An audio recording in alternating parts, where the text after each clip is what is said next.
कुछ यादें सिर्फ यादें नहीं होती, वो मिट्टी में घुली होती हैं। कभी पेड़ों की छांव में मिलती हैं, कभी किसी पुरानी डायरी की खुशबू में। मैं राज हूं या था, पता नहीं। शायद आज मैं सिर्फ एक याद हूं। मैं जब छोटा था ना, तो एक छोटी सी बस्ती में रहता था। मिट्टी के घर, नीम के पेड़ और माँ के हाथ का बना गुड़ रोटी।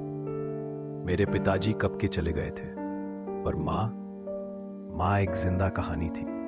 हर सुबह जब वो पूजा करती थी, उनका एक डायलॉग होता था, राज, जिंदगी का असली रंग तो उस मिट्टी में है जिसमें आंसू घुल जाए।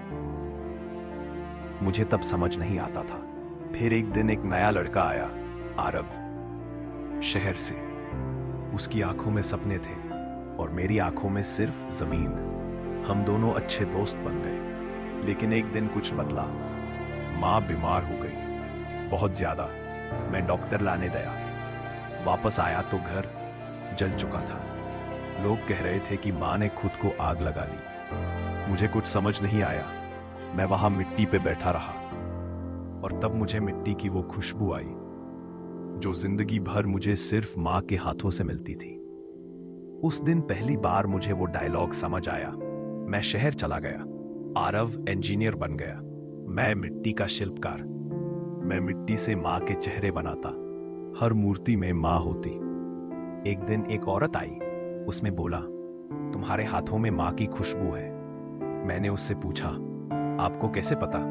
वो हंस के बोली, मैंने तुम्हारी माँ के साथ काम किया है कभी। तुम्हारी माँ राज की माँ थी ना। मैं चुप हो गया। उसने पूछा, आप कौन? मैंने कहा, मैं राज हूं, पर सिर्फ यादों में। उसने घबरा के देखा, क्योंकि मैं कब का जा चुका था। हाँ, मैं मर गया था उसी दिन जब माँ ने खुद को आग लगाई थी। अब मैं हर साल उस मिट्टी के पास आता हूँ, उस जगह जहाँ कभी मेरा घर था। मैं दीवार पे मिट्टी से माँ का चेहरा बनाता हूँ। लोग कहते हैं हर साल कोई मिट्टी से माँ बनाता है, पर कोई दिखता नहीं। शायद मिट्टी में घुली यादें कभी पूरी तरह मिट्टी नहीं होती।